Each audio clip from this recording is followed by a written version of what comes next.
I just kind of took his little hand and I said, please stay with Mammy, and I'll do something that will give you and your brothers a better life. And during that time, parents were always coming into the pharmacy and asking, what could they get for their children's sore throats and coughs. I had a solution in mind, like it would be a lollipop in jelly form with honey. Honey is the time-honoured traditional ingredient for soothing throats. We're first to market with it. First starter. We've engaged with the biggest retailers in the world, are stocking it, and they're behind us. So ultimately, I really believed, and this still fuels me today, this product is needed for children.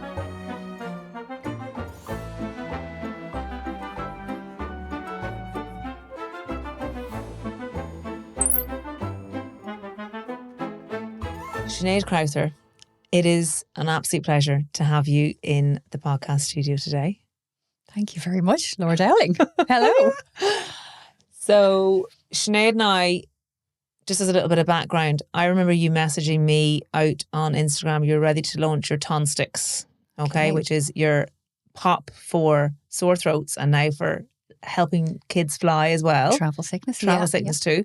So, and you reached out to me, and it must have been about 2.5 years ago, and you said, oh, if I sent you my product, would you maybe do a little review on it and something like that? I said, yeah, of course. And then I didn't hear from you for about a year. So I was like, Jesus, something's happened. So anyway, can we just start from the very start as to how you developed Tonstix, why, and how well it's going? Because judging by LinkedIn, it's going really well. But I know that LinkedIn looks like something that maybe isn't the reality in terms of all the hard work and the sleepless nights that go into it. I'd love to tell your story. You have a very interesting story. So the floor is yours. Oh my gosh. Okay. So, well, thank you, first of all, for having me on here. It's a real pleasure. I mean, I love your podcast. We won't go fangirl for a minute. No, let's not. Yeah. So I worked like you. I was, a pharmaceutical technician for 20 odd years. And during that time, parents were always coming into the pharmacy and asking, what could they get for their children's sore throats and coughs? And other than syrups, at that time, there was a lot less selection back then, or hard sweets. There was nothing to offer very young children, age 2 and up. And I kind of knew that I had a solution in mind, like it would be a lollipop in jelly form with honey. Honey is the time-honoured traditional ingredient for soothing throats. And all the big players put honey in their throat products, but just not specifically for children. And I always used to joke with my pharmacy colleagues and say, this is my Dragon's Den idea, one of these days. And it's that conversation everybody has in the pub or on a day out where everyone has great ideas, but you've literally no intention of ever pursuing the idea. It's just a joke in work. And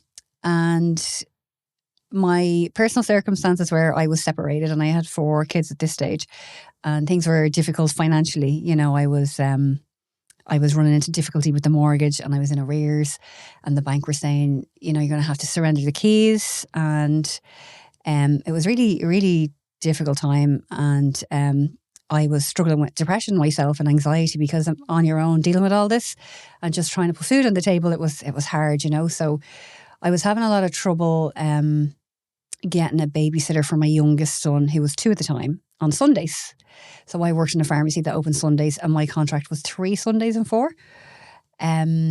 So I managed to find 2 people to come and help out. And the thing is, when you're on your own, there's no childcare on Saturdays or Sundays. There's no creche, and childminders are Monday to Friday. And you can ask your friends and family, but 3 Sundays and 4, you just can't. You feel like you're becoming a nuisance, so you don't. And then I went to work that day, and the older boys were fine. They were sorted. And I just got a call to say there was an accident, and I could just hear screaming in the background. And I was in the pharmacy that day, and the little guy had pulled boiling water over himself. And I didn't know how bad it was. I got a fright, obviously. And I grabbed a little tube, of just burn gel. And I just said to the pharmacist, I have to go. I couldn't even explain. That was my last day in that job. I didn't know. I didn't know that this would come from that. So unfortunately, he had horrific 3rd-degree burns on his leg and foot. And how old is he? He was 2. Okay. So can you imagine you're tiny? Yeah. Tiny little baby. Anyway, we were in Crumlin and he had skin grafts, but he developed sepsis within 24 hours. So they couldn't even do the grafts for 10 days. And then around the 9th, 10th day, I was turning 40 in the hospital. And there was no big celebration planned. I had actually borrowed money from a moneylender that year for Santa. It was coming up to Christmas. And what kind of interest does a moneylender charge? I can't even remember because this is 9 years ago now. But it was €600. I had to borrow that. That's how much I didn't have just for. And I like over my dead body was Santa not coming. Yeah. You know. So that night before my 40th birthday, they had come in, the doctors, and said it's 10 days of the various antibiotics. He's not responding, and his kidney and liver function are looking like they're starting to decline. He's only 2, and like you're on your own, you feel pretty crap, and your one job as a mum is to protect your children. And like my marriage that broken down, I had another relationship, which was how the fourth son came along. He was only 2, and I hadn't protected him, and I wasn't able to pay the mortgage, and I wasn't able to get to work, and this was the worst possible thing though. So I just kind of took his little hand and I said, please stay with Mammy, and I'll do something that will give you and your brothers a better life. I promise you. Like, I promise you, just oh my God, you're making me cry. give me a chance, you know, I'll do it right. And I don't know how, but anyway, we dozed off, and he had a temperature of over 40. And then the next morning it just kind of broke, and he started talking again. He was in and out of consciousness. He was on morphine. Burns are horrendously painful. And he sat up and looked for some Rice Krispies. He kind of pointed, because they were bringing in food every day, and he wasn't eating. Obviously, he's very ill, and I was eating the baby portions, because when you're in a Burns unit, you're not allowed have tea or coffee, obviously, and then you can't leave the child because he's only 2. So my friend was sending food up to me to make sure I got fed. She was amazing. Her name is Dee, actually. I never actually officially thanked her. She was making sure, her friend worked in the hospital, and she made sure her friend checked on me to make sure I had food. Isn't that incredible? Anyway, so we got out. He got better. He the sepsis, just all the meds just kicked in, and it was my 40th birthday. And I was like, this is a second chance. When we get out of here, I don't know what the hell I'm doing. I'm not going back to pharmacy. I'm never leaving these kids again. And we got out day before Christmas Eve, and I was working in Tesco pharmacy, and the gang in Tesco sent a van load of food with a big turkey, and they all had to whip around and sent me a couple of £100 and everything. Like, I mean, God. People are amazing. Yeah. So Santa came.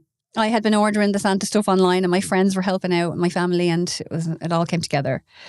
But I wasn't going back to work. I felt like if I went back to work, something terrible would happen. So I needed to be at home with them all the time. And I just then decided to pursue this idea for the kids' throat lozenge. It was a very long build up to that.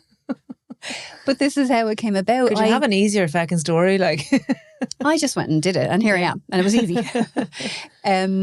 So I wasn't used to being off work. Like, I loved part-time work in the pharmacy, because I loved that connection, connection with your customers across the counter, and you're really making a difference. You're helping, and you're building a relationship. Like, the customers will come in, and they might be preparing for their wedding, and they're looking for a rescue remedy or something, and then it's the big day. Well, they're looking for R&R Relax now. Yeah, okay? R&R Relax now. That's the main. I mean, I actually can't live without that now.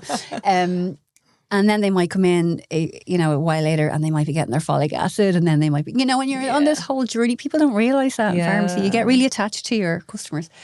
So I missed that, and I enjoyed that. And so I just said, maybe I'll just be able to make this myself at home. Like, how hard could it be? Meanwhile. Yeah. So I literally Googled, how do you make a product from scratch, on a Google search. And I thought like a recipe or something would come up. Now, I had a very specific vision of what the product needed to be from listening to parents for 20 years. And then I was a parent to 4 sons. So I knew from a parent's perspective how I needed to administer this stuff for the throat. And I linked to an Enterprise Ireland website, had no clue what that was. It came up and it said, do you have an idea you'd like to explore? Fill in this form. And now I suppose when marriage is going wrong and you lose your confidence and you shrink. Yeah. And then you're kind of embarrassed to tell people you've no money and you're behind in your mortgage. And so you just put on this brave face all the time.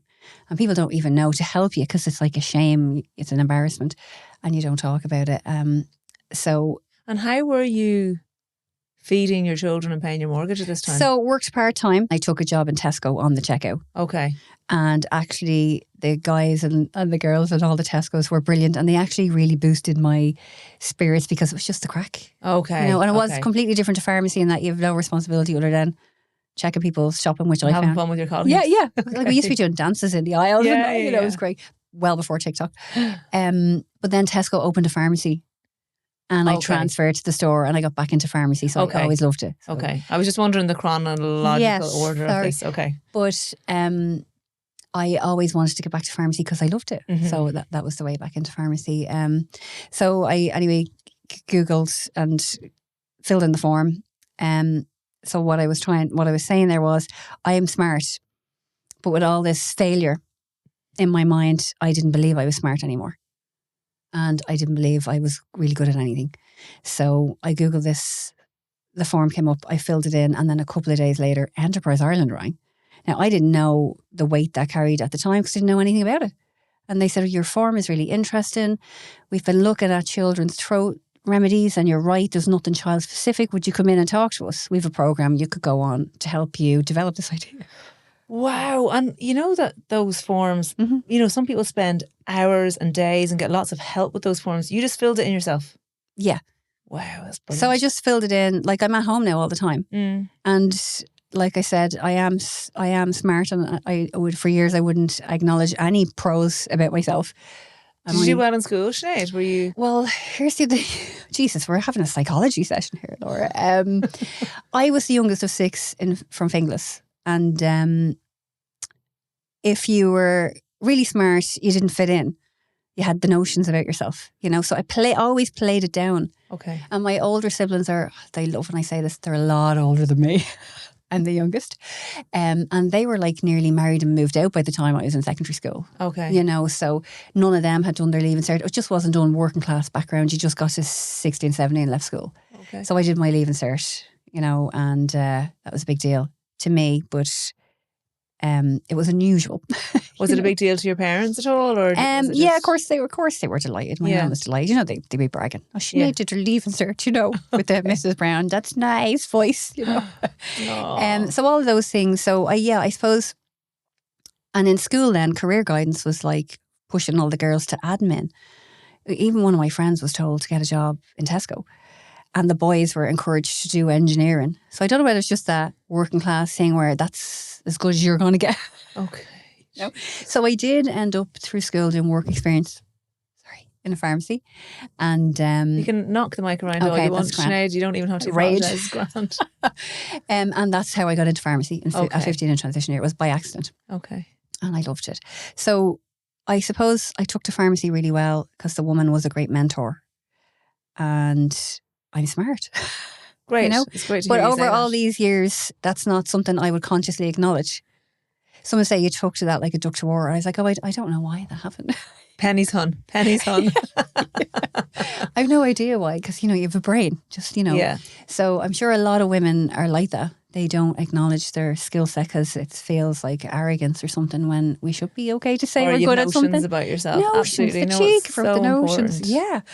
So I met with Enterprise Ireland, and by coincidence there was a programme called New Frontiers starting in the next week, and they offered me a place. So did New Frontiers phase 1, and then there's a pitch to get on the second phase, and that's 15 grand in funding to support you to give up your job. But I was already, after giving up the job, I was on full-time lone parents benefit, by the way, now. And I'd never been on full-time lone parents benefit. But this was like, it's got to be really cheesy, but like this beacon of light that I was looking for. I started looking forward to this every twice a week. And then I'd never pulled together a PowerPoint before in pharmacy. There's no need for PowerPoint presentations. Jesus, no. And I just started, you know, learning how to use Microsoft, the packages, and pull together a presentation for phase 2. And I got on phase 2. And when they said I was getting 15 grand, I thought I won the lotto. Like, and this was spread out over 6 months. You had to do a review and show your progress. And then they put the 2.5 grand in your bank account. And I went straight to lone parents and said, I'm going to get this. Like, I'm not scamming or anything. You know, I had to be totally upfront. Yeah. And they were like, what's the 15 grand for, so it's though? a feasibility study. Okay. It's to allow you to step away from your job full time for 6 months to fully investigate this concept. And New Frontiers, it's not just for concept stages, it's for early stage businesses who need a steer of what to do. Do you incorporate your company? Are you a sole trader? What grants are available? And just it explains to you about building out a business plan, putting it on paper, setting goals, how you approach people, and how to build out a network. So I didn't know any of that, but I will talk the hind legs off a donkey. So I had no issue building out a network, because I would just, if someone came in and delivered material in a workshop, I would just reach out to them after, because I had 50 more questions. Okay. That really annoyed me. And that's a sign you're smart, isn't it? When you're constantly needing more information. Yeah. And so the program ended, and I had to go back to work 2 days a week in another pharmacy, because I wasn't surviving on lone parents full time. How much is lone parents roughly? For me, with the 4 boys, it was about 250 quid a week. Okay. And then you get, at that time, there was family income supplement of about 70 quid, and then your maintenance and your children's allowance. But you have a mortgage and you're feeding 5. So you had to pay the mortgage out of that? And yeah, I took over the mortgage when the marriage ended, just so I would be secure in the house. And if you're paying it yourself, you're sure of that, So everyone's arrangements are different in that regard. But if I was paying it, no one could take it away from me unexpectedly or anything. It's kind of like a control I had over that much, but it was a massive burden. And what kind of maintenance did you get from? It was probably not an ideal amount, but it was all that they could give at the time. Okay. Okay. So I was just managing, but I wasn't managing well, because if your car broke down, there was no backup fund. Like you were just barely making ends meet, sometimes not making ends meet. And I know with boys, I have 3, you have 4. They'd eat you out of house and home. Yeah. The day you bring the shopping home and they're in the shop, like the 4 of them. The arse is out of the fridge and never leaves that one spot. And then, and literally, if you weren't topping up all the time, the place would go empty. They would literally munch through everything, wouldn't they? Yeah. And so, like, even for example, you're going for the food shop and you get the lunches for like the ham, the turkey, or whatever for the week. And like one son in particular, I'd empty the food and you'd be going upstairs and you'd come back down and the full packet of ham and turkey be gone on one sandwich. You'd be like, what are you doing? That's the last gazelle for the week. It was hard to replenish at that time. So, but they were a lot younger then. Yeah. So I was easily able to manage all of that. But it was the big things, like if your plumbing broke, I'd have to put that on a credit card. And then I had 2 credit cards, because my house, I was in it, 15 years at that time. Things started to go wrong. Mm-hmm. If your heating broke down, if you needed a part in your car, I was driving a banger of a car. And so everything was going on it. It'd be the clutch one week, it'd be whatever, time and belt the next week. And so credit card. So then I had 2 credit cards. And I'm just paying the minimum payment of the credit cards. So and then I'm paying the mortgage. So you're not ever paying anything off them. But you've no other source of income. And so this is a cycle a lot of people, whether you're a lone parent or not, I know a lot of families are in this position now. Like, it was hard. So my goal was, I do these programs, I make this product, and it's just going to take off and I'll make loads of money. But ultimately, I really believed, and this still fuels me today, this product is needed for children. It's very distressing. Like in the hospital with my son, he was getting morphine.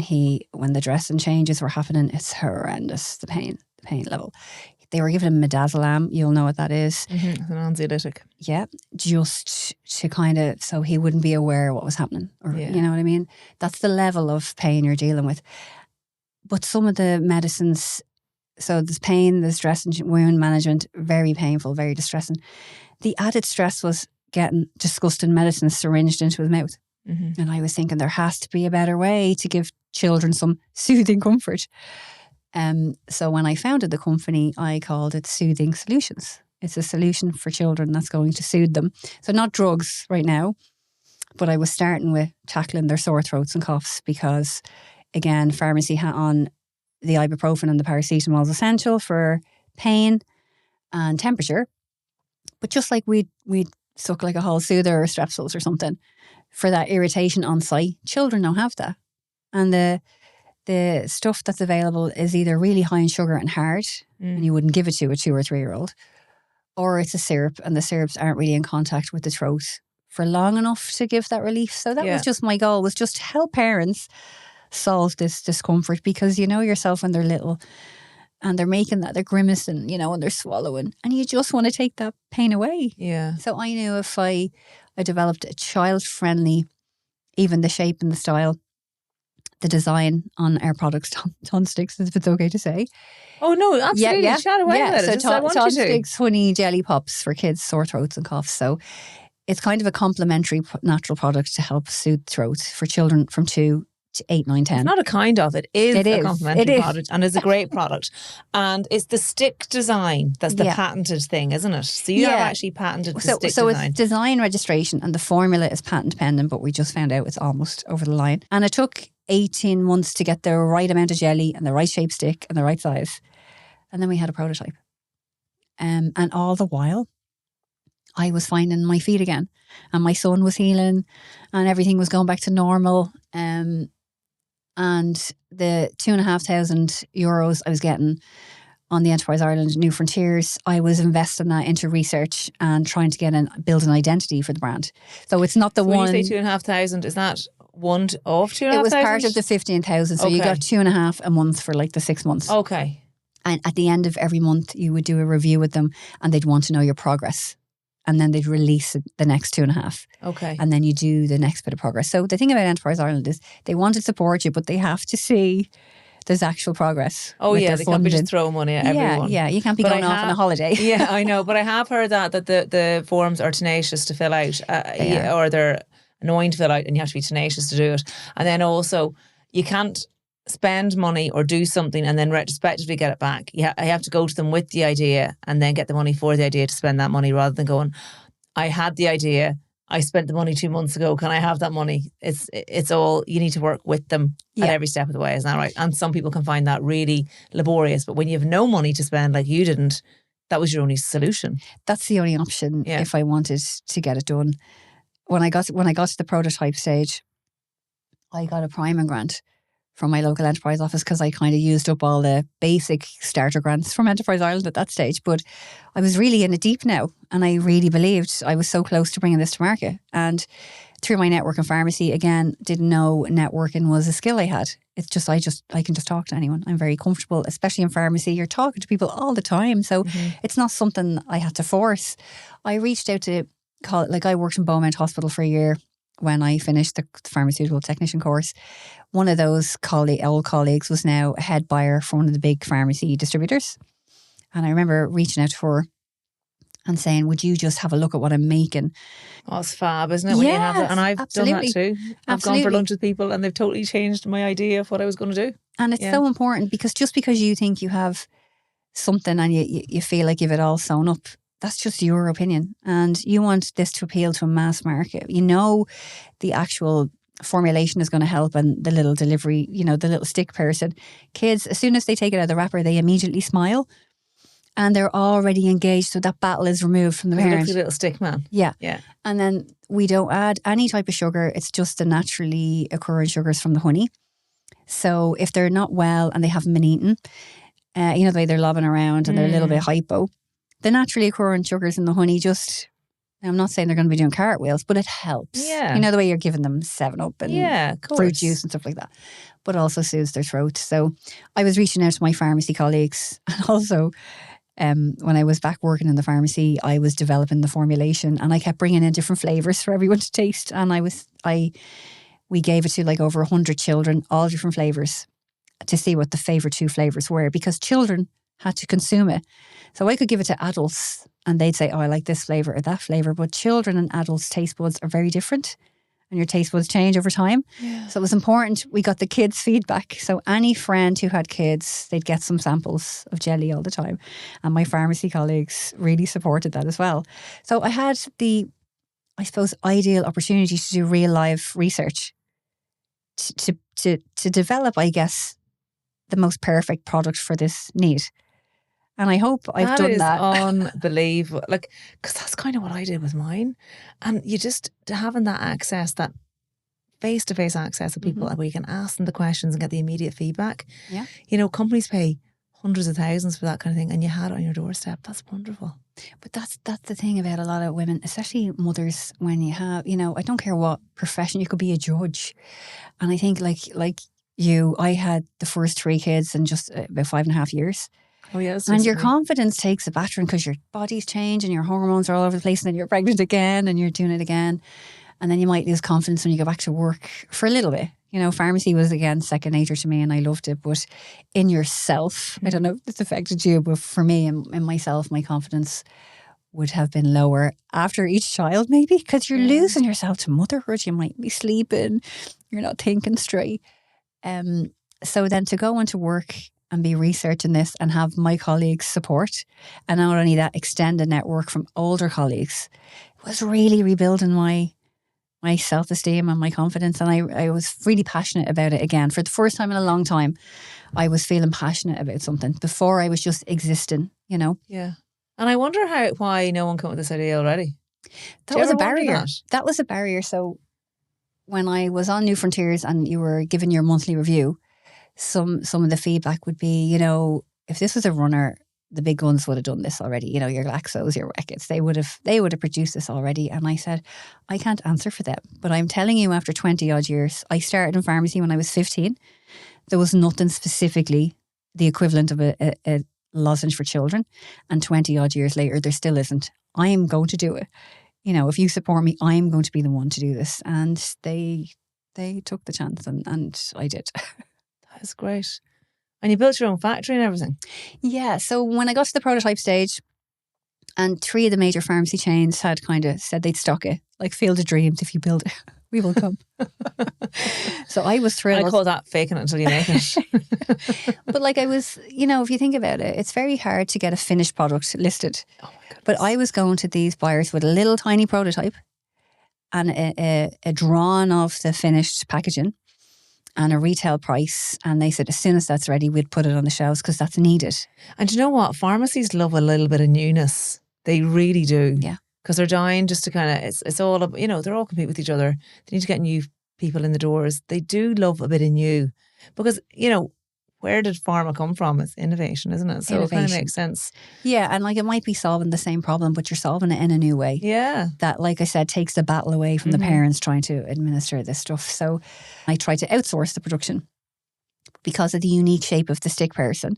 And making jelly, it seems easy when you're doing it at home in a trifle, but on a scale, you know, that's regulated, it's much more complicated. And the stick really threw all the manufacturers off and they wouldn't make it for me.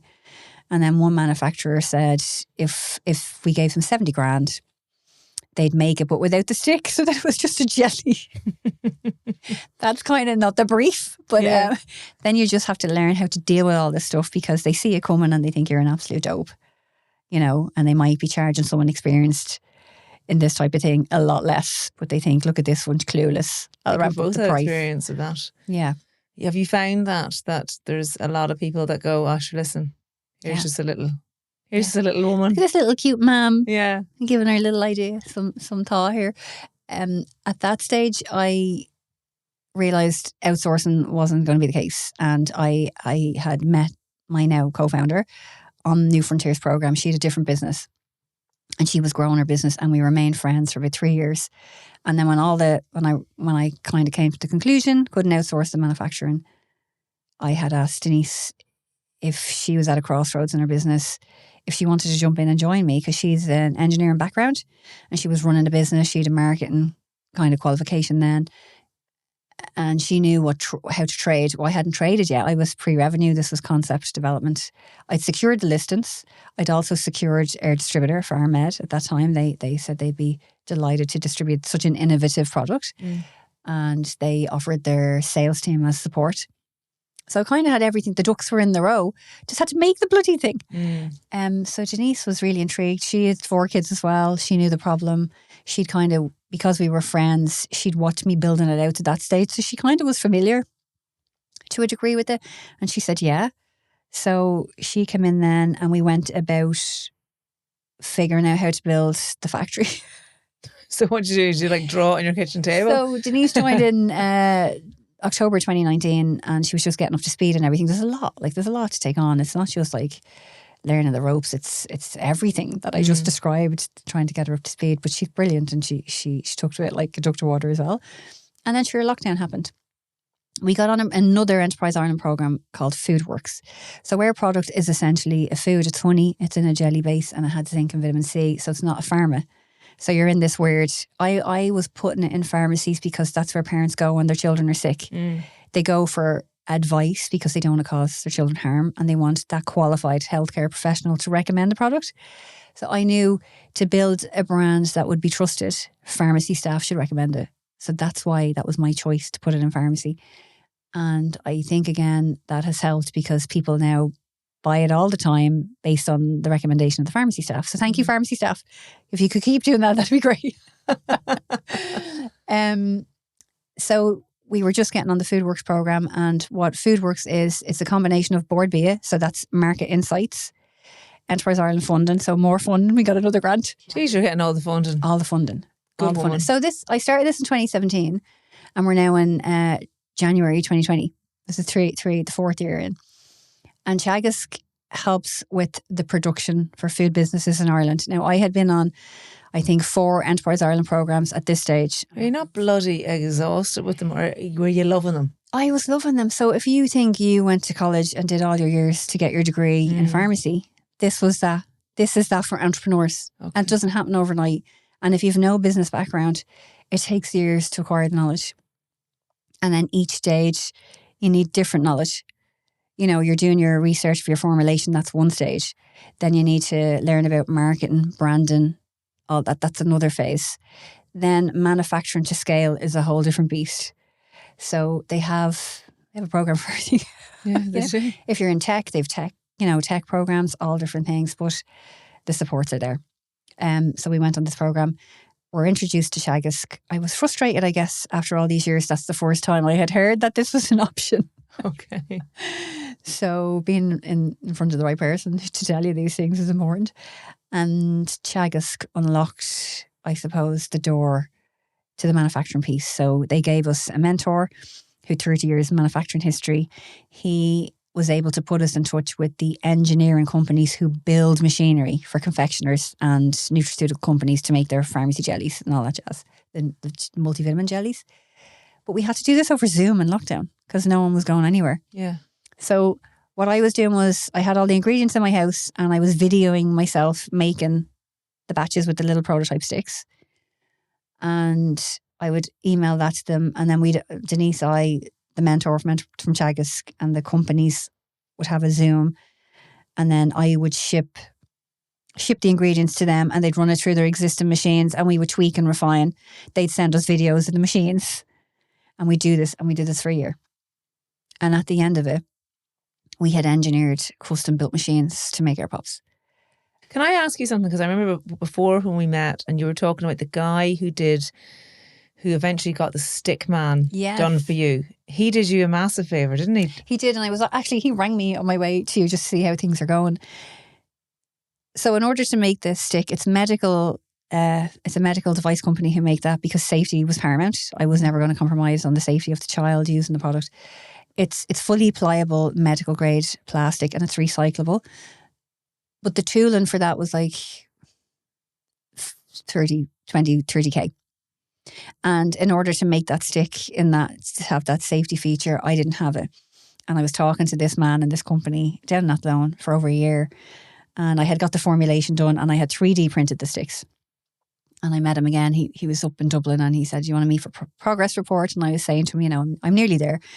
I just need to get the money together and we get the tooling going. I'm not going to ask you to make it. If I can't pay you, I wouldn't do that, And he kind of said to me, "Is this the thing that's holding you back right now to get to the next stage?" And I said, "Yeah, it really is." And he goes, "Well, because you've kept in touch with me for so long and I've watched you progress, I'm going to fund the tooling for you. And when you start selling your products, you can pay me back." Oh my goodness. That's how much someone who didn't know me believed in me. And when I tell you, these people were repairing my broken bits all along the way. Little angels like that in your life, don't you? And that's great for your self-esteem too, isn't it? Yeah. So when we did get investment, I won investment from actual investment, not a grant from Enterprise Ireland. Before Denise joined me, I paid him back, and he supplies the sticks. No. So, yeah. And he just rings to see how you're going because business is hard. Business is hard, isn't it? Yeah. Wow. So these are just people you're meeting along the way. And those conversations I had with him in a million years, I didn't ever think the man was going to offer to fund that. Like his company built it and the stick gets made on this piece of equipment, but he didn't have to. No. I could have disappeared off the radar and he never, he might never see me again. But he believed I had the grit, I suppose, to see it through. I guess he was right. It absolutely was. So sorry, I just had to go back to him. So Enterprise Ireland, you're talking to Teagasc, you're talking about getting a factory made. Yeah. So how did that happen? Like, where'd you start with that? And then obviously, does Enterprise Ireland then have a percentage of your business then as a result? Yeah. Okay. So we were pitching to investors. So on all the programs again, it's like a how-to. On all the programs again, you're meeting people along the way. And then when you need investment, I used to say, where are the investors? Like, is there yellow pages or something for investors? Is there a magic club with the money? Show me the money. And then what happens is anyone you've been in touch with, so say this man in Teagasc who's been helping us, when he's not a mentor anymore and the work is done, I would reach out to him and say, in your network, you've dealt with manufacturing. Do you know anyone of high wealth that would be interested in supporting us with investment? And myself and Denise split the list of everyone we'd ever met and we just sent all those emails out. And people start saying we would be interested in supporting. And then Enterprise Ireland would signpost, there's a place called HBAN, it's an angel network. So it's a network of angel investors who are represented by this one group and you pitch to them. So we start. And what's an angel investor? Please just So explain. they just give you a chunk of cash and you give them equity. But they're friendly. They'll kind of want you to check in every few months to give them a report, but they won't interfere in the running of the business. Okay. As opposed to vulture funds. So venture capital funds, they'll give venture capital vulture, sorry. Whatever way you want to describe it. Potato. They will give you a larger chunk of cash, but they're more aggressive and more demanding. You know, you need to hit your financial targets and all the rest of them. You need to hit your targets. And I mean, they're risking other people's money, so totally understandable.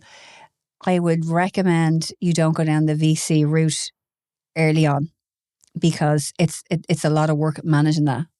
And that's your contractual obligation if you get a big chunk of money in early. Also, what I didn't know is, so we did pitch for money. We did get some angel investment, but as I said, the machinery alone was about 300k. And you have to understand that to me, I was living on 300 quid. So 300k, but I just firmly believed we were going to get it because we had mapped it all out. And that's, any business proposition has to have a logical plan, step-by-step plan. And we had delivered that. We said how, and we had all the context now. And the pharmacies were lining up to buy it. So we got some angel investment, but not enough. And then we were introduced by one of these angel investors to the kind of VC. And we pitched the VC. And then there's a due diligence process where they'll talk to everyone. They'll talk to your suppliers where you've lined up people to supply with your ingredients. And they'll talk to the distributor. And they even talk to some friends in pharmacy who were pharmacists. They talk to paediatricians in the hospital. I had been talking to paediatricians who endorsed the need for the product. And they talk to all those people to make sure what you're saying is true, because it's a big chunk of money they're going to give. And they gave us the money. And then we were able to start ordering the machinery. But again, it was 2021 now. And we didn't even have a premises. So roll the dice with the risk. Yeah. But then it's like, you know, when you make one decision, 50 more come after that. So then you're focused on that. So then the next thing was to find the building. And we found a rundown building in Dundalk. And then we went about renovating it and getting up to food grade standards. So how we did that was, when you're making your product, say you're making it in your kitchen, the process is basically the same for ours because it's natural. There's no nasty stuff in it. It's just a bigger scale. So basically you're copying those steps into different stations. And then the environmental health officer will come in and approve. Now, it's not that simple. It takes a long time. And then the environmental health officer. And then that one time at you made Bangkok, that sound easy. The environmental health officer is to be feared. Yeah. Well, theirs is lovely and supportive. For a good reason. People need to be consuming healthy, products Absolutely. that are safe. That's the whole thing. So whatever the standard was, we kind of raised the bar to be higher because our products are for children.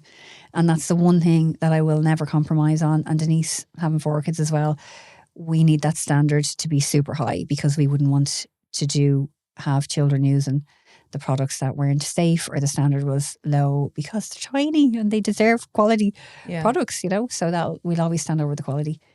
it took about a year to build out the factory and to Can I get just ask you, sorry, with all of this, Yeah. because I know the answer, but I wanted to spell it out.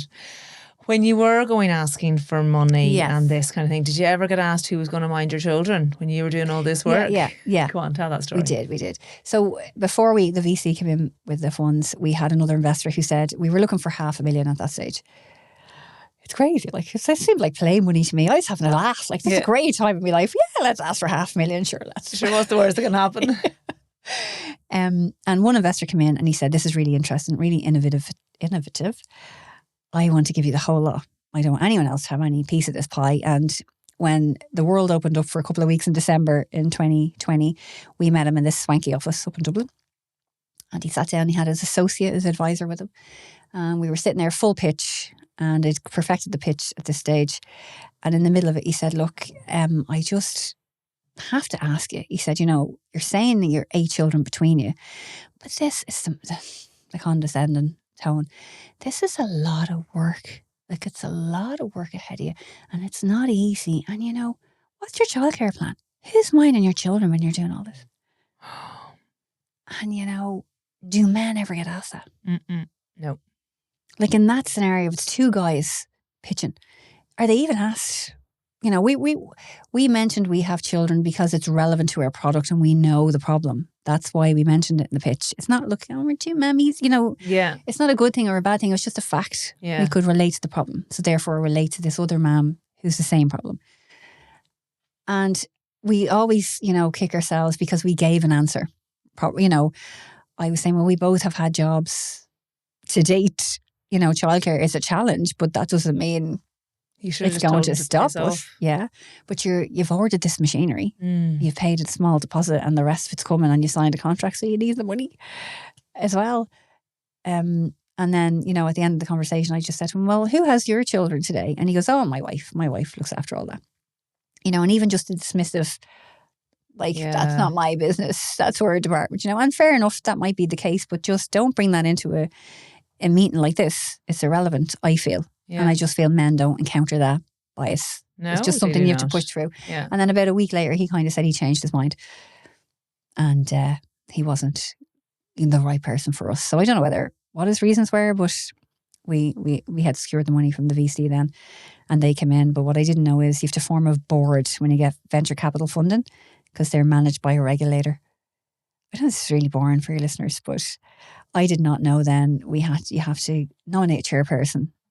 You have to nominate your directors, and then you have to conduct board meetings. And there's a whole governance around that is another job you have to learn. So there's so much to it, isn't there? Yeah. So how much money have you raised to date? We raised 1.4 million to date. Wow. So we built a factory, as you do, real easy peasy. Oh, yeah. And we got the machinery arrived, and then we had to hire a team. So then you have to know everything about employment law, manufacturing team, because manufacturing's physical. You have to physically have someone to do all the steps.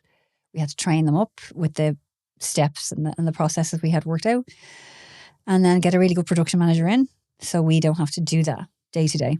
But at the start, we were doing it day to day. We were putting the sticks in, and we were wrapping everything and packing it. And the first pallet that we finished, there's a photo of myself and Denise, and we look absolutely knackered. Yeah. Because the machines didn't work when they arrived. Yeah. Oh, God. And then we weren't eating, we weren't sleeping. And I was thinking, we've got all this money in from investors and we've convinced them to give it to us, and we can't get it to work. So back to lockdown, when you're buying equipment for a factory, you would usually fly out to the manufacturer of the equipment and you would trial it, and you would press all the buttons and you would have a look at it in operation. This was lockdown. We were getting videos, and then we were like, we'll take them. Okay. And then they just arrived 8 months later on a forklift truck. And they didn't work? It didn't work, no. So machines, when they arrive first, it's the process called commissioning. Again, really boring. But you have to get engineers over, and they don't work for a long time. And it took about 3 months. They arrived in November and they start working. What do you mean they don't work for? They don't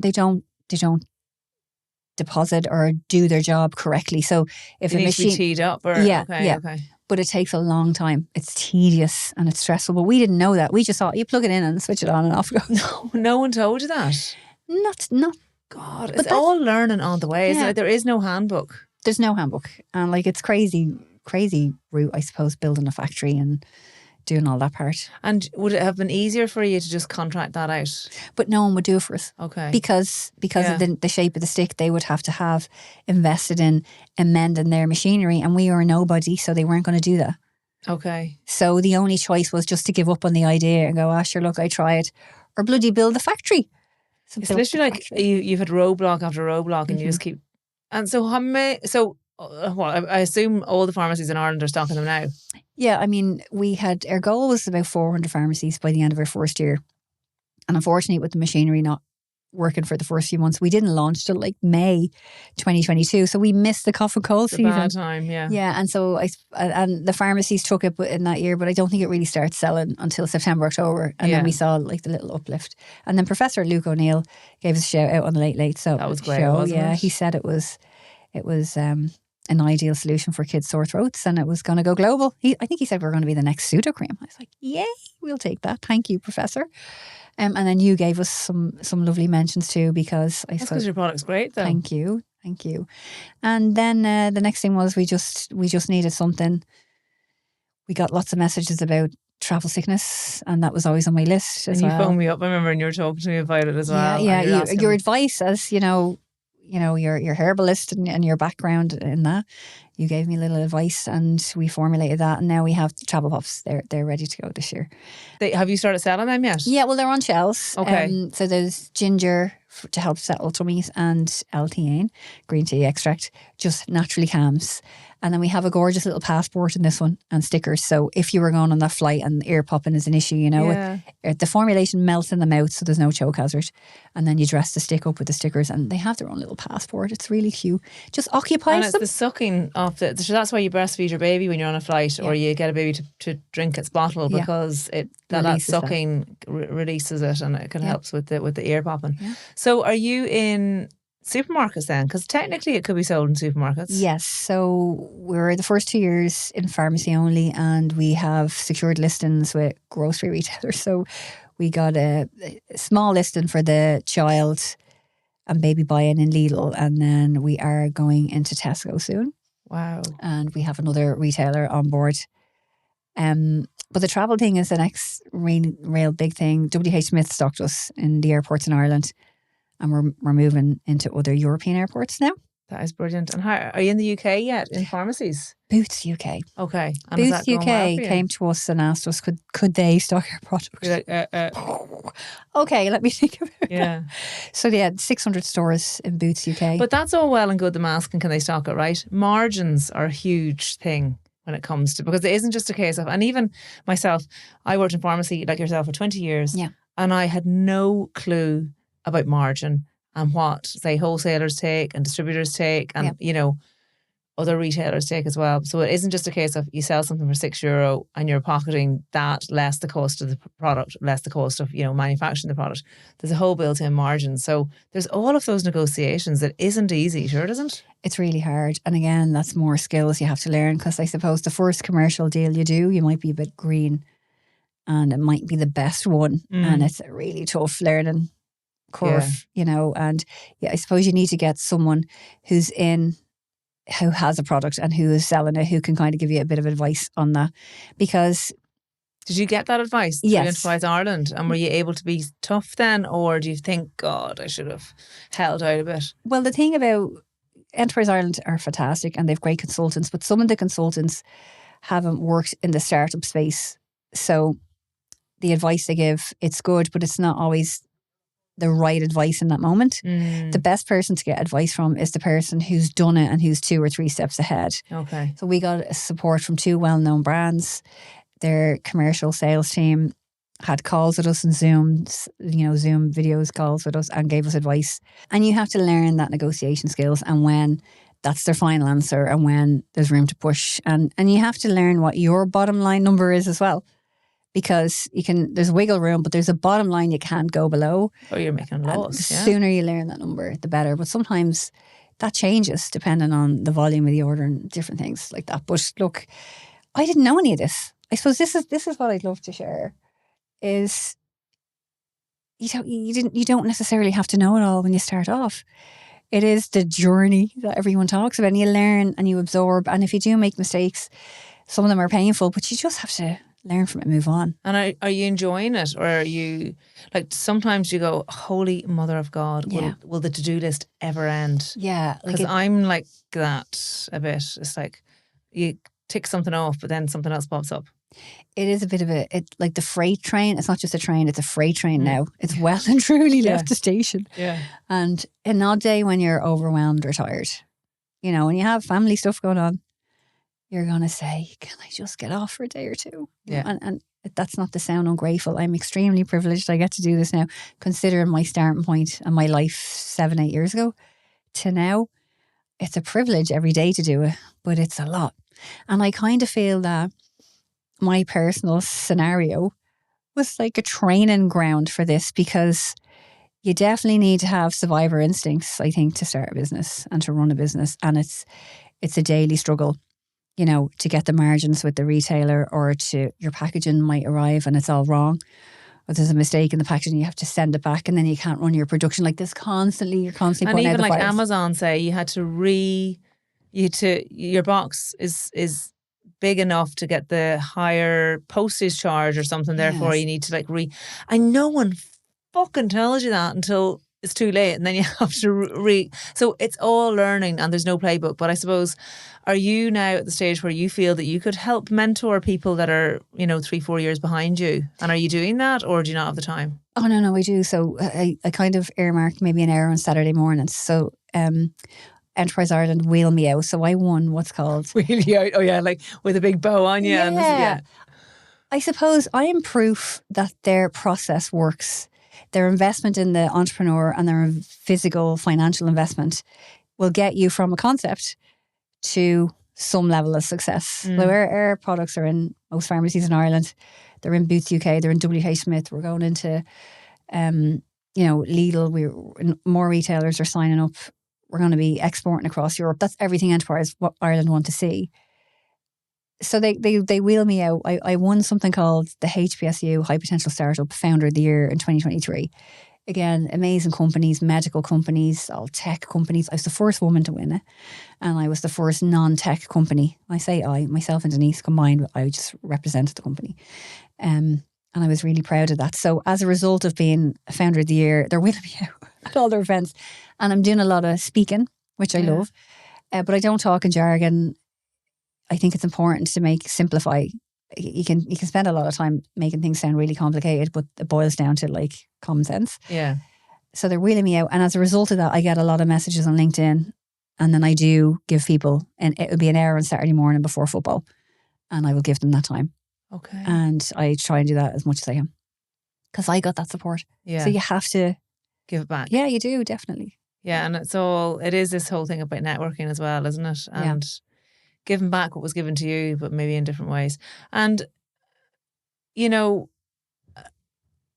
this dosage delivery system, so I'm intrigued by it, being a pharmacist. Yeah. And we probably have about 2 listeners now, because everyone's like, but we're going to get on to an awful lot of other stuff.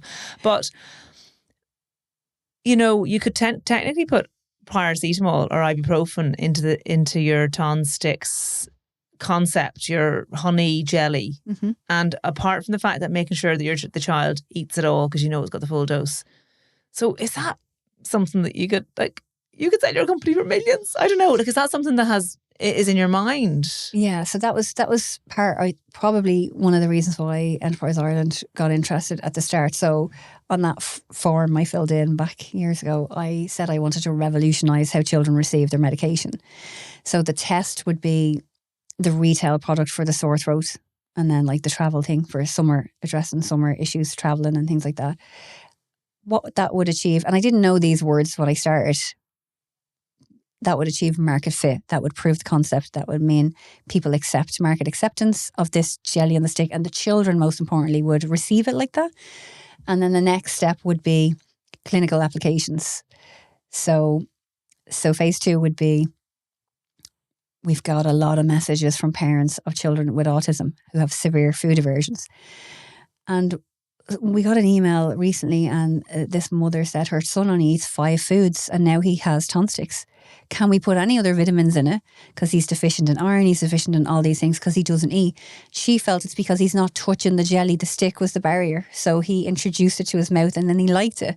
But we get loads of messages like that all the time. So we love to work with nutritionists on that space. And then people who have... Did you say we would love to or we love to? We are working in that space now. Okay. You know, so that's one thing. The existing pop as it is.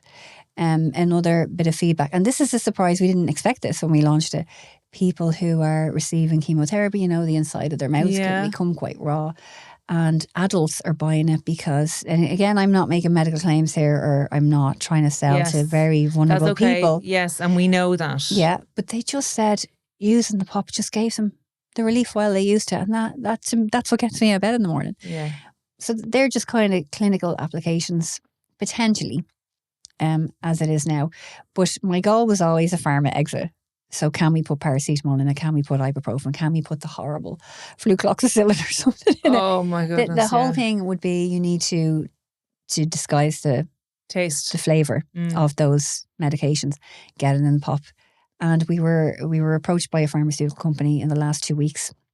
Oh my God, one of the biggest generic pharmaceutical manufacturing companies. That they've identified this, had we thought about it.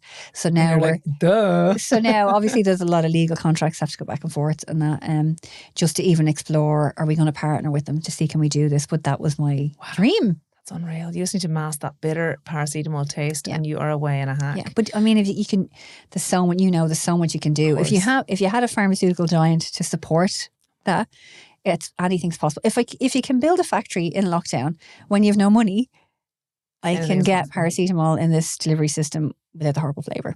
You know, I believe I can. You and Denise, absolutely two of us can. Yeah. So, can I ask you, are you ever afraid of someone copying your idea? Yeah, and I mean that's a risk. But I mean, if you look at every product on the supermarket shelf, there's 5, 10 of them. That doesn't stop you, and I don't believe it should stop you. We have the formulation patented almost 98% across the line there, patent solicitor tells us. And we've design registration on the stick. Yeah, I'm sure maybe someone else could do a different shape and a different formulation. But when you're building the brand, we're first to market with it. First starter. We've engaged with the biggest retailers in the world are stocking it and they're behind us. So we just hope that we're just going to continue doing what we're doing. And we'll cross that bridge when we come to it. Okay, wonderful. Yeah. I want to talk to you a little bit about your personal circumstances because you have alluded to the fact that you are a single mum, had very little money. I hope you have a little bit more in the bank now after all your hard work. And you have a network of single mums that you all kind of help each other out, I suppose, or you can have a little whinge or give a little bit of advice to each other. And I know that the legal system isn't easy for single mums or parents in this space. Can we just talk a little bit about that? Because I know that you did go through a period of anxiety and depression as well. Mm-hmm. Was it prior to the launch of all this? Was it after your child had the fire accident? Not the fire accident, the burns? Yeah. Or So brutal honesty here, because you're all about honesty. I'm all about honesty. So I was married and I had 3 children in the marriage. And when I was pregnant on the 3rd one, the marriage kind of started going downhill. And it wasn't really healthy relationship at that point. And the child was born. Kids are the best part of everything, you know, they're the best.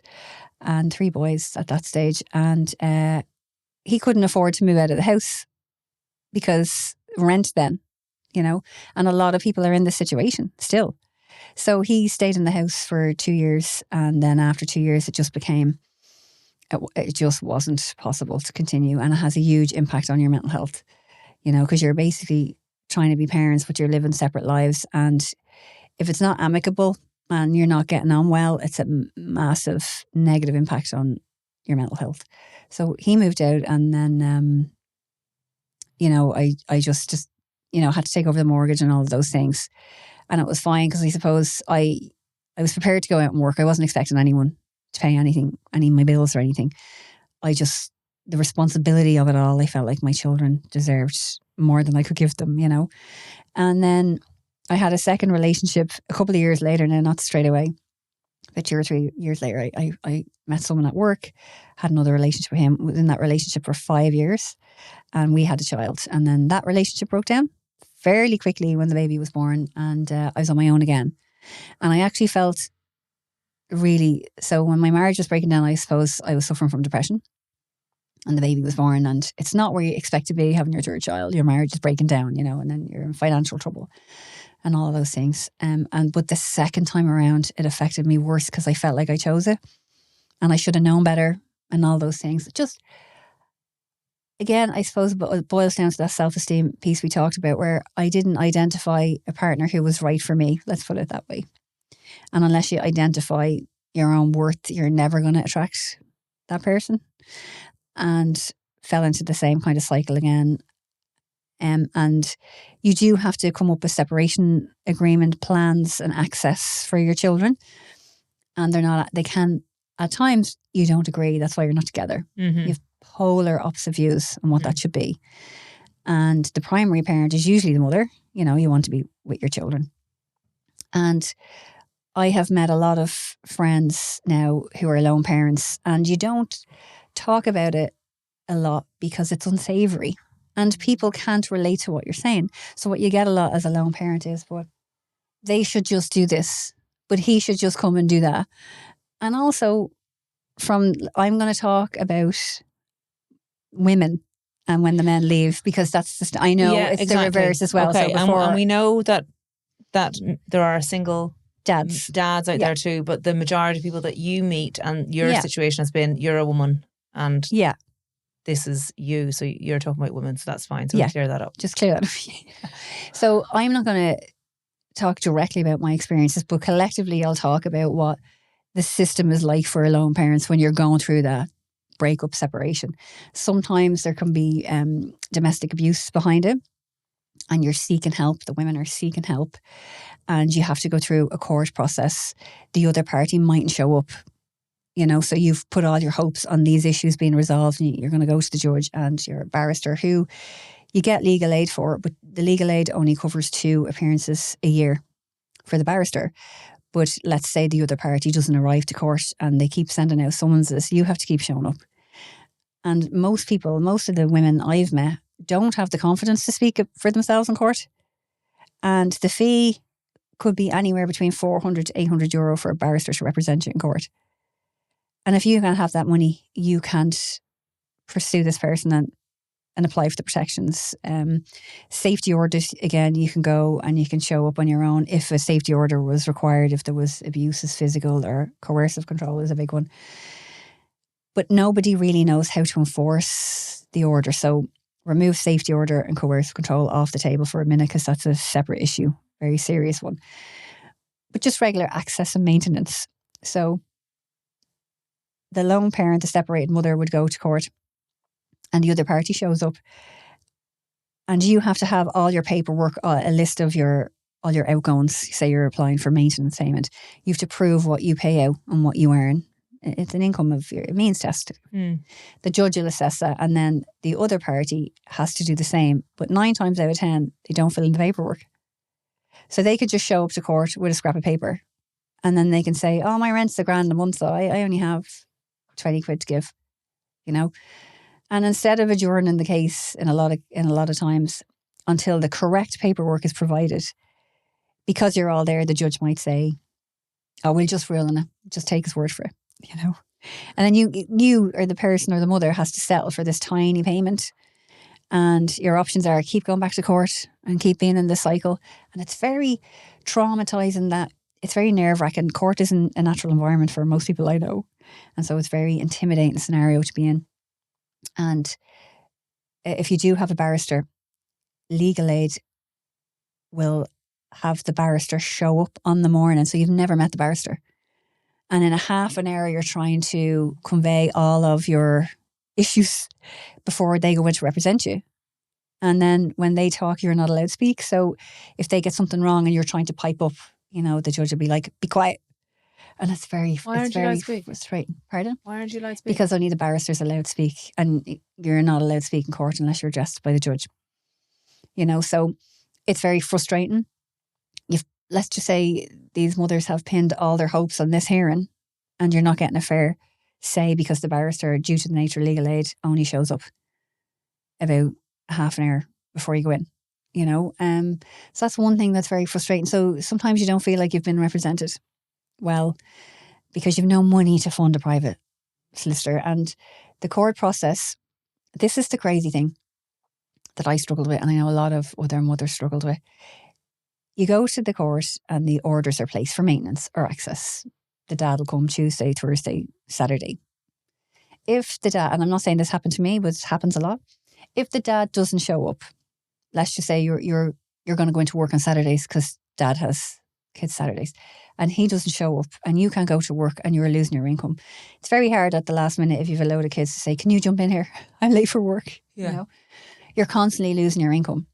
And some people think, well, it's a court order, ring the guards. And you ring the guards and say, look, this person hasn't shown up. And they're like, it's not a crime. The court orders aren't enforced. Okay. The same with your maintenance payment. If they breach the maintenance payment, you have to go in and apply to the court and say they haven't paid the maintenance. And it's literally money you're dependent on, you know. And you'll go in and you might get a court date in 4 months. And they've just stopped paying. So what is that mother to do in those 4 months? You're already probably not able to cover childcare, or if you do, all your wages has gone on childcare and you're still relying on this contribution, where I think if they're not going to be enforced, the orders, what's the point of it? To me, it's like this system where the legal teams are just making a ton of cash and nothing's getting resolved for the families. I met a woman there one time and she was 18 years going in, and she was going in this instance because her son, I think he wanted to join the army or something, and her ex-partner, who wasn't around and didn't really have a say in the child's life and the upbringing, he wasn't there for the ugly stuff, you know, and they're vomiting their guts up and you're driving them all over the place. He wasn't there for that part. But he wanted to exert his right as the dad to say no. He didn't want the son leaving school to join the army or whatever. So it was something like that. And then these absent dads maybe have the power to do that. And that they're given the hearing, you know. You were telling me about a lady that you met recently who had gone to court and the partner didn't turn up, and then she has to pay the fee. Yeah. Why is that? How does that work? Yeah. So a friend of mine that was this week actually, she was going into court and it was her first time in court, and she was asking me, you know, what to expect and things like that. And I just said, don't expect to come out happy with the outcome. And I don't think, and in fairness to the dad, like there's some great dads out there. It's a cycle both parties are in as well. You know, I'm not talking about even dads who don't step up to the plate. It's just a frustrating system, especially when you've no money privately to pay a good legal team. And this dad was like, with coercive control, he was telling her he was coming for the child on this day and he wouldn't show up, and then he was showing up unannounced to her house. And this is just to sabotage a personal life. So if the other parent won't give you the days and times they're going to have access to the child, how can you plan anything? You know, even your roster for work, if you had an understanding employer who will say, well, I'll give you the hours, which happened in my case, I was lucky. I'll give you these hours when your children are with the dad. That's a routine, right? But sometimes domestic abuse isn't just punching or physical. It's they're controlling, they're the puppet master, and it's affecting the mothers of the children.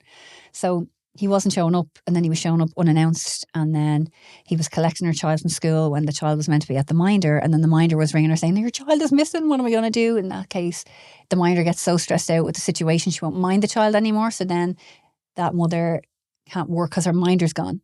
And this is, people say, but why would people do that? This is what coercive control and narcissistic abuse is. It's, they try and just mess with your life and create chaos. Even though they're out of the house and you're not married, they still want to create that chaos because that's just the nature of that type of abuse. The other thing they try and do is tell everyone you're a terrible mother. And a lot of my friends have experienced this. A lot of single mothers in the group, they get threatened with being reported to TUSLA if they go out socially. You know, they twist it and say, sure, you're out getting locked. And the mother might have gone out once that year. You know, and it's power, and that's your biggest fear. Are they going to say, would TUSLA believe them? And all these things. And it's a psychological kind of abuse. So this girl went into court during the week, and the guy didn't show up. She had summoned them to court because she just needed, for her own mental health, to get this access plan in order. But most importantly, forget the parents. These children are stuck in the middle. So this little person, or her children, does not know when the dad is coming. And if he says he's coming on this day, then he doesn't. And then they're like, well, why isn't he coming? And she's like, I don't know why your daddy didn't come. And you're, making excuses all the time, whether it's me, this girl, or all these moms, you're covering because you're trying to protect them. So when she went in to the judge, she was trying to explain the impact it's having on her earning ability, that he's inconsistent, and she feels it's deliberate. And it's gone on and on and on. And they've had 5 access orders in the last number of years, and he hasn't stuck to any of them. And it's becoming impossible. But her children are older now, and it's impacting them, which is why she was there, to protect them. She wanted stability and routine. And the judge said to her, so this girl said, he's the reason I'm here. He's causing these issues. And the judge just said, the judge has to be impartial. Okay, so I get that. The judge said to her, but I only have your word for that he's causing it. So I haven't heard his side of the story. And the girl was saying, precisely, he didn't even bother showing up. He won't communicate with me. He's ignored a summons. He thinks he's above, holding himself accountable to you. This is why I'm seeking the court's assistance in managing this. Can we put some sort of plan in place? And then if he doesn't stick to it, what happens next? And the judge said, well, I need to assess the situation for the children. So it's called a Section 32 report, where the court will appoint an official to monitor both homes and assess them. And what that involves is the court-appointed assessor comes out, and they'll interview the child, the parents, the childcare, the nannies, the granddads, the coaches, the teachers in both homes. And then they'll say, this is the real situation, and this is the access plan I feel is in the best interest of the children. Right? So this poor girl wasn't expecting this. She just thought the court would summons them again to try and come up with this plan. And the mother said, okay, well, if you feel that's best for my children, I'll agree to that. And the judge said, yeah, but you'll have to pay for it. It's between 800 and 2,000 euro. So this girl is saying, but I don't have that. So obviously, because we're both the parents, the cost will be split between the two. And the judge just said, well, no, you were bringing him to court, so this is your responsibility now. If we can't force this man into court, he'll have to engage with the service, but someone has to pay for it, so it'll have to be you, or else we won't do it. But then how are your children going to get support if this girl doesn't pay that, and he's not going to show up to court? And there's no consequences when someone doesn't show up to court in family court. This is the frustrating part. There's no fine for wasting the court's time. There's no implications to the person who doesn't show up. You could just keep going and sending another summons, and they keep being unavailable or unreliable and causing chaos. And this mother who just is trying to get to work or trying to put a routine in place for children has nowhere else to go, because it's not physical abuse, is it? You don't have bruises. She's managing this. Is he going to come today? Is he not going to come today? Is he going to grab these kids from school early? Well, I have to let the minder know. If I'm in work, I'll have to have my phone on. Jesus Christ, it is like that crazy. Stress. I can feel it building in myself, even describing it. Yeah. That's just one small part of it. And then there's the financial abuse then, where they just might stop paying the maintenance. And you have to wait 4 months to take them out to court. So now they're not coming. They've taken away our earning power because they're not reliable. And they've stopped paying you because you might have gone out and their child said, oh, Mammy was out and we had a babysitter and she didn't come home till tomorrow, the next day, which you might do once or twice a year. Now, I'm not saying these things happen to me. No, I know. But these type of things happen, and I feel like the family court system in Ireland doesn't support the people seeking the help. And when partners call Tusla, yeah, what happens then? Like, how stressful is that, first of all, for these people? So that's a threat that's thrown around a lot of times by abusive exes. And I think when you can separate from someone, and particularly I think if women thrive after they separate, that just doesn't always, now not with most men, but with abusive kind of toxic men, that doesn't sit well with them. And so, sometimes if you're in a relationship that's not healthy for you, you're quite isolated from family and friends. So the only voice you hear is that abusive person telling you you're a bad mother, you're not doing it right, you're always in a bad mood, why are you grumpy? And you're just hearing that on a loop all the time. So you believe it. And then when you separate, you know, if people finally are brave enough to break free from that and try and start fresh, they find it very hard letting go of that hold over the partner, like the wife or the mother. And they continue it, and they continue to text relentlessly to find out where you are, where are you going, what time are you back at, and they're using the guise of, oh, I'm just concerned about my children. And they might rock up to your door unannounced to see who's in the house. Or I know another good friend of mine, oh my God, she's 3 beautiful kids. Right now she's going through it, and kind of the partner is saying to her, you know, I don't want anyone in this house with my children. But he's left, he's not financially supporting her. And like the funny thing is, I'm going to speak about myself here, when you marriage ends and you're finding your feet financially and you're trying to get a routine in place, you're not interested in another bloody relationship. Yeah. Like it's the last thing you want. But in relation to these toxic men, it's a seething jealousy they have. They don't want to treat you well, but you served a purpose from them. You ran their home. It's kind of an image thing. You're the wife, you're the home. You have the home, you have the children, you have the cars. And they feel like an ownership around that. And for these women, it is very hard to break free. And then it's very hard for women to discuss, because people who are in, I'm going to say, normal marriages where you have your ups and downs, but you love each other and there's a respect. The difference in a normal marriage to these toxic relationships is the men don't respect the women, and they actively want to break them down so they can control them. And when the women are broken down and you're being criticised day in, day out, and you start to believe that they're right about you, you don't fight anymore. So you're much easier to manipulate and manage, you know? And how do you go outside then and all your friends are married and they're saying, oh, Dave took the kids from school and I went out for a spa with my friends, you know? And you're going, oh, that's lovely for you. How do you begin to explain the dynamic I'm describing? Because like, just tell him to off. Tell him if he doesn't come, you're leaving the kids in the house on your own and you're going off. You're not going to do that to your children. Yeah. You know, and I know people mean well, but, you know, I know, you know, people would say a lot to mothers in this situation. Oh, if he didn't turn up to my house, I put the kids in the car, I dumped them at his door and I'd be gone. Are you going to do that to a 7-year-old, a 5-year-old and a 2-year-old? Are you going to put your children in that? Because I know most mothers won't. No. And these toxic men know that. And then they know, well, then if I don't show up, she can't go to work. That's causing a problem. They don't care the children are stuck in the middle.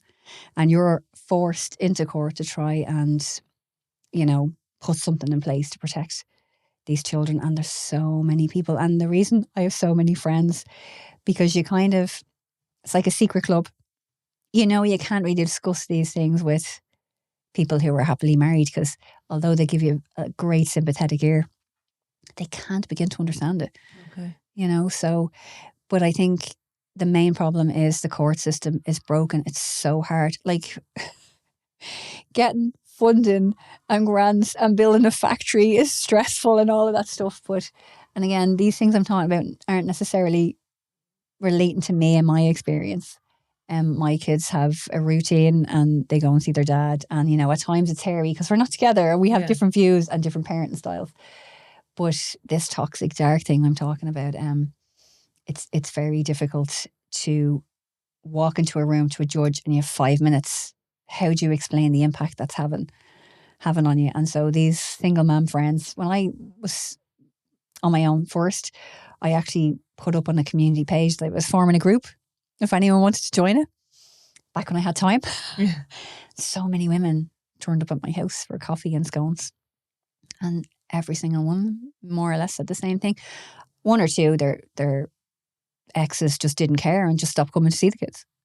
And then they went on to have other families, and then they're dealing with the fallout of their children feeling abandoned. And that's a whole other issue, but it's horrible. But I don't think, again, people in the typical nuclear family unit understand the pain that mother feels, because every family event, even when you go to a playground, if you go to a playground at the weekend, you'll either see loads of couples together with their kids and you're like, I wish my child had that growing up. Or you see all the dads, you know, and you're like, are they the separated dads on Sundays the access, or is their wife, you know, out with her friends having a day off? I know people watching. But the thing is, what I found out through counselling, whether it's a toxic relationship or the marriage just breaks down or there's financial issues, whatever, it's never easy. What I've realised through counselling is once both parents love the children and they're actively working together to support them emotionally and financially, and the other parent has regular access. And I'm going to say some mothers can get bitter towards their ex, and it works both ways, and they won't let them have the kids, you know, especially if they're in another relationship and things like that. You know, you just have to always put the kids front and centre, I think, you know, and try and do the best for them. But the majority of the time, these women are sucking up the financial abuse. They're trying to put food on the table. They're trying to work, and they're trying to get help from the courts.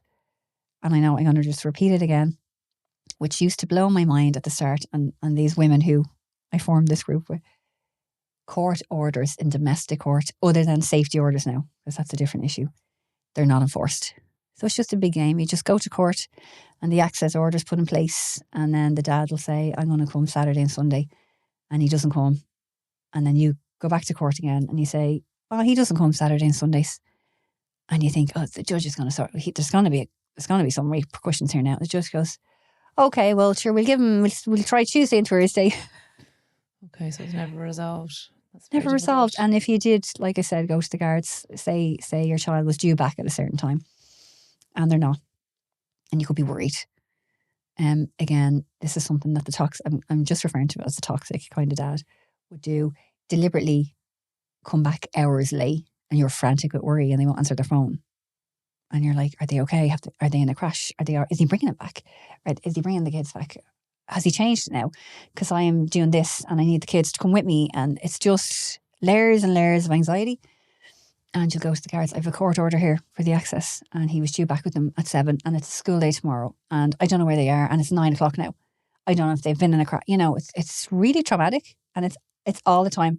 Every time the access comes around. And the guards will say, well, look, there's nothing we can do. If you're not happy with the access plan, go back to court.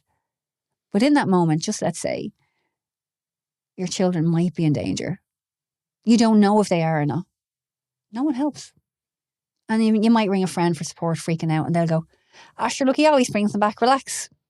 But it's always a game, and it's stressful, and it's that you don't know what's happening next. Yeah. Jesus Christ. The uncertainty of that makes these women ill, and that is why they cannot show up and be the best mums that they can be, because all of this is going on, and you're just with your children going, do you want Nutella on toast? You know, and what's going to happen? Is that money going to go in? Can I pay the money this thing? Because you've mentioned that too. Yeah. And people not paying or coming to the table with maintenance. If a woman does not get the maintenance that she expected for weeks or months on end, how does she then feed her children or pay for the roof over her head? Does she go into, you know, apart from going into arrears and maxing out your credit card, are there people that are on the poverty line? Like, where do they get help? So in my experience when I was going through it, there was no options for me. So if my priority was paying the mortgage and then whatever was left, if a bill got paid, it did. If it didn't, the main thing was the house and food and my car to get to work. I was lucky I was in a position to earn money, whether it was on a checkout in Tesco. I would have cleaned toilets at McDonald's if I needed to. And you know, in fairness to dads, I just want to say this. I'm not painting a picture of dads, you know, or my children's dads or anything in a negative light. I'm just saying they also have to move out, and even if they go back to their parents, they still have to pay rent. They're now paying maintenance as well. They still have to get to work unless they've great salaries. It's hard, on both sides. But sometimes they can just say, "Oh, my rent is $1,000,000," and you're like, "Okay, you're living in your parents' house. How could your rent be $1,000,000?" You know, but the court don't check that. Okay. So I know a lady his partner, he was on like 65k a year, not bad, and he moved back to his parents' house, and they went to court, and what he had done, and she knew he had done this because when they were married he had kind of certain things like this. It's not necessarily fraud or anything, but in the court, you have to bring your bank statements, and you can see rent, mortgage, like my mortgage is whatever bank. You can see that coming out every month. But in this lady's case, her ex had just put a direct debit of rent, the words rent, R-E-N-T. It comes out of his account every month, €1,000 every month. And he's saying to the court, that's my rent. Before I get diesel in my car, before I pay maintenance, that's my rent. And what she knew was he just had a second bank account and he was just transferring it into his other bank account. But on that statement, it said rent. They didn't ask for his rental agreement to prove it. You know, this is all too common. So rather than give this woman money for the children, he just, a lot of times these toxic dad thinks, well, she's going to be off getting her hair done and getting her clothes. I had a solicitor on once and she said that what used to be the money for the groceries is now, she's just spending that on her hair and nails. Yeah, yeah. And look, we know that it goes the other way too. We know women can be just as bad as well.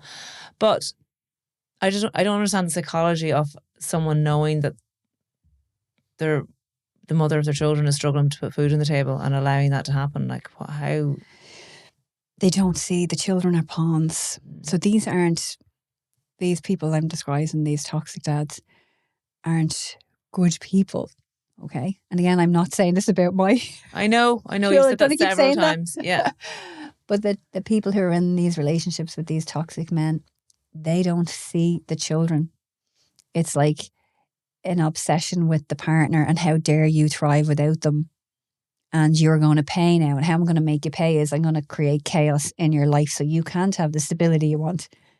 You know, and that's why women who get out of toxic relationships are the bravest women you can meet, because they're dealing with all this. You don't even know the half of it. And what they're going to tell you is only the tip of the iceberg, because they feel ashamed, they feel responsible that they've allowed this abuse to creep in. But it's so insidious and so subtle. You know, men can be highly critical of the mother, but if you ask the children, they would say, but no, my dad never says a bad word against him, ma'am. But I'll give you an example. They create seeds of doubt in the children's minds in relation to the mother. So let's just say your kids are in whatever, 5th class, 6th class, and you're going to say, we walk home from school. Right. About bloody time, you don't have to be the taxi. And they might say, oh my gosh, your mum lets you walk home from school. Oh, I don't feel that safe now. I really care about you. If I was there, I wouldn't let you walk home from school. That seems tiny, okay. No, it doesn't. That seems big. Everything. That's everything. So what that says to the child is then the child will say to the mother, you don't care about us like that, because he wouldn't even dream of letting us walk home from school. And this is all the time. Oh, and it's very subtle. So the children don't recognise it. And when you're trying to seek help, someone says, well, he doesn't agree with you about walking home from school. That's no big deal. But it's, do you see what I'm saying? It's not just that. Pinpoint it. Yeah. And it's very insidious. Yeah. And it's very slow. And it's disruptive to the relationship. Yeah. But it's disruptive to the relationship with the mother and her children. Yeah, as well. That's what I mean. Yeah. No, that's what I mean. Yeah. Disruptive to that relationship. And then also it's so bad for the child hearing that. And then also the mother doubting herself. Yeah. Yeah. And it builds then. The little seeds get bigger and more frequent, and the doubt begins to grow in the child, in his mind, about, is the mother a good mother, or does she even love me? And that's something you can't undo, you know. And you're seeking help. These women are seeking help with this, but because it's so complex, this country isn't equipped to deal with it. I don't know if any country is. So what do we do? Like, what do we do about this? What do we do for all these women in this situation? Like, it's just really difficult, and I just want to give them all a hug. You're the entrepreneur. What would you do? Oh, look, if I had to wave a magic wand tomorrow, I would definitely shake up the court system. I wouldn't allow anyone to appear in court if they hadn't done kind of a pre-court checklist. So say what I'm saying for maintenance, you arrive with your paperwork. Someone in the court should have that approved in advance of you. You have to take a day off work. You have to get the kids collected off school, because you go in at 10, you might be out at 5. You know, you could get called straight away at 11. You know, anyone who's in this cycle, it's going to resonate with them. I feel that if all that paperwork was screened before you went in, you would eliminate the guy showing up with the scrap of paper. You would eliminate the guy showing up with rent that he's transferring into a second bank account because a court clerk would have validated, said, I need to see your rental agreement. And so those judgments that are made on the day in 5 minutes have some basis to them. There's some context that the judge knows there's due diligence here. Everything is right here. And Jesus, you've learned a lot in business. You're using the word due diligence. But no, it's so true. It's so very true. If the paperwork doesn't stack up, well, then that court is cancelled. You don't have to pay your barrister to show up because this is bullshit. If you're paying a barrister to show up and the other person hasn't got the right documentation and you know it, but you can't prove it, and then they get off. They get off with the correct maintenance they should be paying, or they get off with, I can't take the kids at the weekend because I'm working, but they've no contract to prove that. It's just because they might not want you going out at the weekend. So they're never going to take your children at the weekend. And this all needs to be, the children foremost need to be protected. And they need to have the top consideration. And the system as it is, where your barrister shows up half an hour, you're trying to spill everything out, the top points that you want addressed, and then the judge makes this decision. Fair play to the judges. Now, again, I'm not being critical of the judges. That's how the system is set up, but it needs to change. There needs to be proper care given before the case goes in front of the judge. There should be other parties, whether they're solicitors, clerks, validating all the information before everyone gets there. Just wasting time. And then in the meantime, again with the maintenance, if they miss the maintenance, you have to go in, you have to wait 4 months. I feel that when a maintenance order is issued, it should automatically be deducted from the bank account, the source. And then they never have the power to stop. The maintenance is still given the other non-resident parent power, because at any given time, they can just stop. But you can't stop feeding your children. You can't stop buying their school shoes. You can, I made it my business to make sure the kids always were in their sports. So, but a lot of these issues didn't apply to me, where they do to lots of other people. And you have to keep that, juggling all those financial balls for your children, because you're not going to want them to suffer because of this situation. But ultimately, I feel the mother feels guilt because she allowed it. The mother's the whole thing that's coming to light now, where people say, why don't you leave? Why don't they stop the abuse? The mothers always take the brunt and the blame, really, I think. And whether whether it's true or not, the mother takes that on board her shoulders. She's caused this because she's allowed them to get her to this point, and it's not fair. And then the system doesn't support her trying to protect her children, or trying to, I just think it should be fair. If the non-resident parent can't afford to pay a certain amount, that's okay. But someone has checked that. Or not just taking their word for it, And like I said, it should be, once the order is made for maintenance, it should be deducted at source.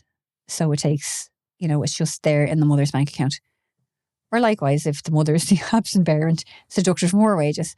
And that conversation of, is it going to arrive this month? Is he going to pay it on time? Is he going to be late? Why should that be an issue? Isn't that a really quick thing? Yeah. To solve it? We've direct debits for car insurance. We've direct debits for bloody Sky TV. Why isn't maintenance a direct standing order? Court issued standing order. I wonder, is there any legal reason for that? In other countries, it's when the order is given for maintenance, it's direct debit from the following day, from the following month, whenever the due date is. It's different. Some people pay weekly, monthly. But I suppose, does that not involve the court being involved in someone's bank account then? Is that as in, how would it even be? Well, that's what I'm saying. I feel there should be an office within the family court system that the non-resident parent just signs the direct debit mandate, and it's deducted at a source. Okay. It goes to the employer, and there shouldn't be a stigma around away it. From the employer. And then if they have a social welfare payment, it should be just sent to the social welfare department and deducted. Yeah. Okay. So neither you have a say in it. It's been agreed by the court because you've done this due diligence, and it's all been agreed, and it's fair before you go in front of that judge. And then you're not paying barristers 3-4 times a year because they've stopped paying it. And then if there is an arrears situation, if you go into court to say he hasn't paid for 4 months, it could be paying 400 quid a month, so it's like €1,600 now. He'll say, okay, he can pay you back a £5 a month because the non-resident parent is saying he doesn't have 1,600 to give you now. So then you get a £5 a month on top of the original payment. But you've had to suck up that loss. Oh my God. So it's enraging and it's maddening, and there's too many women and children suffering because of this system. And also the mental health and the burden on this, and women just not being able to get out of that cycle. Yeah. And not being able to get out to work Yeah. because of the childcare situation. Like, it's huge. We're not going to solve it today, but maybe it'll give people food for thought. Hopefully. And I just wish everyone in that scenario well, and just try to stay strong, because you will come out the other side.